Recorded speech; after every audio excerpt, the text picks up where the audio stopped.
कास्टचा खरं तर हा महासंगम आहे.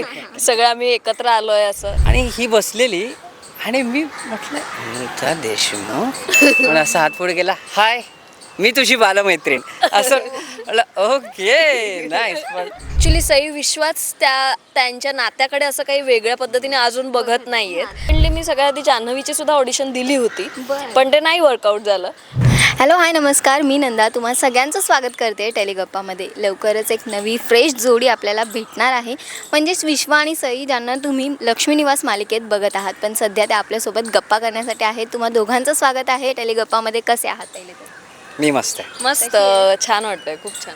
खूप छान दिसत आहेत तुम्ही मालिकेत. म्हणजे जितका वेळ तुम्हाला मिळतोय तितका वेळ पूर्ण अटेन्शन तुम्हाला मिळतं आहे प्रेक्षकांचं, आणि एक छान अशी जोडी पुढे आम्हाला कदाचित बघायला मिळू शकते. पहिल्यांदा या सीनबद्दल किंवा येणाऱ्या मालिकेबद्दल काय सांगा? हा गावचा उत्सव आहे आणि त्यात आमचं म्हणजे देशमुखांचं हे कुलदैवत असल्यामुळे बाबांचा माझ्या मान आहे पूजेचा. आणि गावचा उत्सव हा 2-3 वर्ष होत नव्हता, बंद होता. तो आता पुन्हा गुणाजी आणि गाडे पाटील यांनी मिळून तो परत ते करतायत आणि त्यामुळे सगळं हे गाव जमले, त्यामुळे सगळी कास्ट पण जमली आहे. त्यामुळे सगळ्यांची उपस्थिती इकडे आवश्यक होती. त्यामुळे खरंच आता असं झालं की आमच्याच मालिकेमधल्या सगळ्या कास्टचा खरं तर हा महासंगम आहे. सगळं आम्ही एकत्र आलोय असं. नाहीतर एरवी कसं हाय बाय नुसतं होतं, पण आता या सिक्वेन्समुळे आम्ही सगळेच एकत्र आहोत आणि तो खरा असा जे उत्सव जे म्हटलेला आहे तो तसा वाटतोय त्या ह्याच्यात. आणि ॲक्च्युली सगळे एकत्र जमलेत आणि सगळे जमलेत म्हणजे काहीतरी मोठं होणार आहे एवढं नक्की. मग त्याची सुरुवात काय होणार आहे नक्की, काय सांगाल थोडंसं? काय आणि किती सांगू याबद्दल प्रश्न आहे खरा. बट आहे ड्रामा, बराच ड्रामा आहे. म्हणजे काय होईल, जानू परत भेटेल का, आमने सामने येतील का, मग लक्ष्मी आणि दिग्विजय यांचा पण आहे ड्रामा. कारण हल्लीच माझ्या बाबांनी श्रीनिवासचा पाणउतारा केला आहे आणि लक्ष्मी कधीच भेटली नाही आहे बाबांना, मग बरेच दिवस झाले, तर ते पण भेटतील. त्यासोबत अजूनही ड्रामा जसा सिद्धू भावना यांचा आहे. सो ड्रामा भरभरून आहे, भरपूर आहे. सई आणि विश्वाचं काय होणार आहे नेमकं? सई विश्वाकडे अजून लोकांचं तेवढं म्हणजे ॲक्च्युली सई विश्वास त्यांच्या नात्याकडे असं काही वेगळ्या पद्धतीने अजून बघत नाहीयेत. आणि सिरियलमध्ये असं समजा आपण एकदम भस्कन असं एखादं नातं एकदम दाखवलं तर त्याला काही मजा नसते. तर जे काही आमचं नातं डेव्हलप होणार असेल, मग ती मैत्रीच अजून स्ट्रॉंग होणार असेल किंवा काहीतरी एकमेकांविषयी हे जे काय होणार असेल तर त्याला एक ग्राफ असणार आहे. आणि लक्ष्मी निवास पर्टिक्युलरली या मालिकेची स्टोरी लाईन बघता ते थोडं हळूहळूच होणार आहे, ही फॅक्ट आहे. पण त्यातले डायनॅमिक्स हे असेच आहेत की आता ह्याचं जानूवरती प्रेम जडलेलं आहे आणि सईच्या काही आता असं काही ध्यानीमनी नाही आहे की ती ना विश्वाकडे कुठल्या नजरेने बघते किंवा काय, पण तिला इंटरेस्ट आहे की विश्वाच्या आयुष्यात नेमकं चाललंय काय एवढंच, आणि तिला खूप इंटरेस्ट आहे लोकांमध्ये, लोकांच्या आयुष्यात काय चाललंय याच्यामध्ये. तर आता तिच्या या काय म्हणू आपण डिटेक्टिव्हगिरीमुळे त्यातनं काही काही गमती जमती ज्या घडतील, समजा की ह्याला जानूचा सामना करावाच लागेल आणि मग तिथे त्याला काहीतरी व्यक्त व्हावं लागतंय की नाही.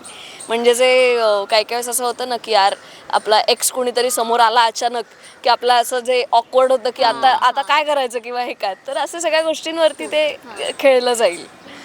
तर मजा येणार आहे म्हणजे आम्हाला बघायला. आणि त्यातून जयंत आणि तुझी भेटसुद्धा कदाचित होऊ शकते.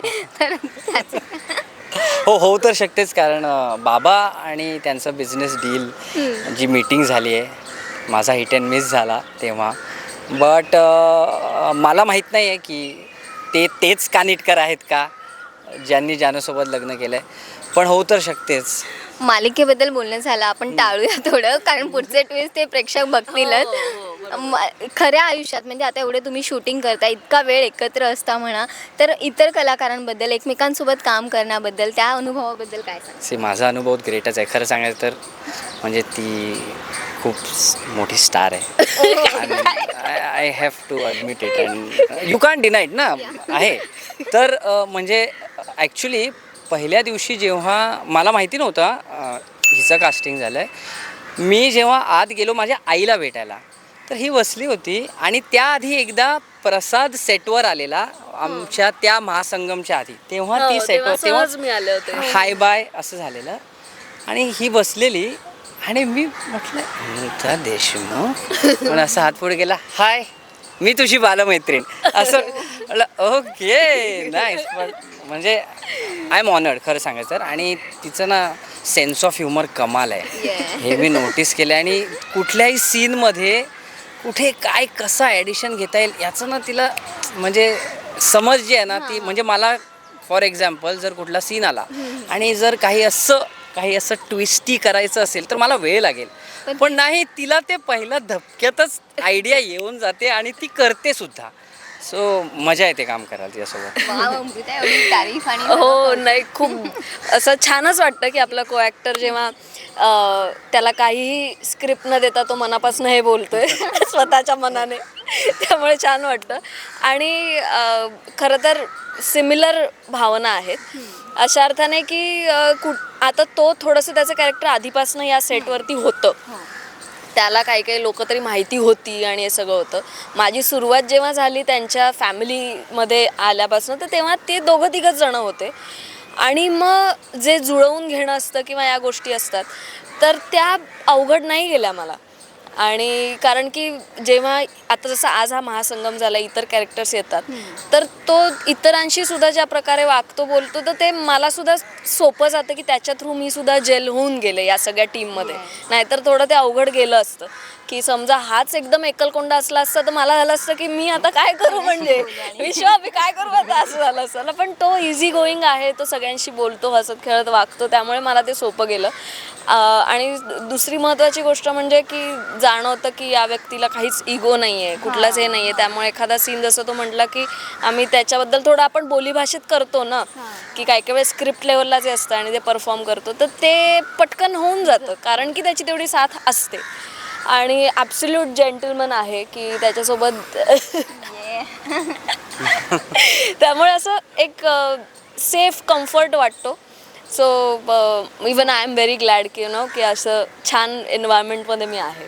आणि आम्हालाही मजा येते आता तुम्हाला बघायला. तुझी कास्टिंग कशी झाली? कारण असं जसं म्हणाला पहिल्यांदा तू सेटवर गेली होतीस कारण ते महासंगम होतं पारू आणि त्याचं, त्यामुळे.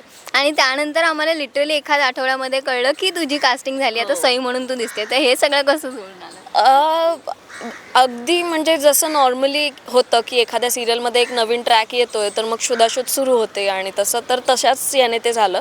ही फॅक्ट असूच शकते की तेव्हा मी जस्ट येऊन गेले होते त्यामुळे कदाचित त्यांच्या डोळ्यासमोर होतं.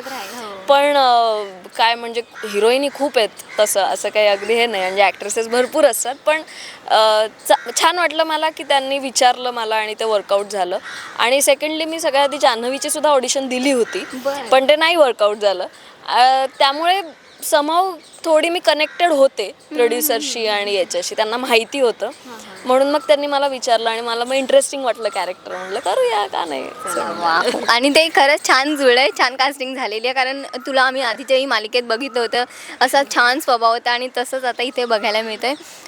आम्ही हेच सांगू की आम्हाला ही जोडी बघायला मिळू अजून पुढेही.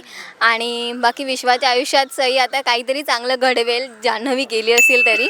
तुम्हा दोघांना खूप शुभेच्छा आणि थँक्यू आम्हाला वेळ दिल्याबद्दल. Thank you so much. Thank you so much.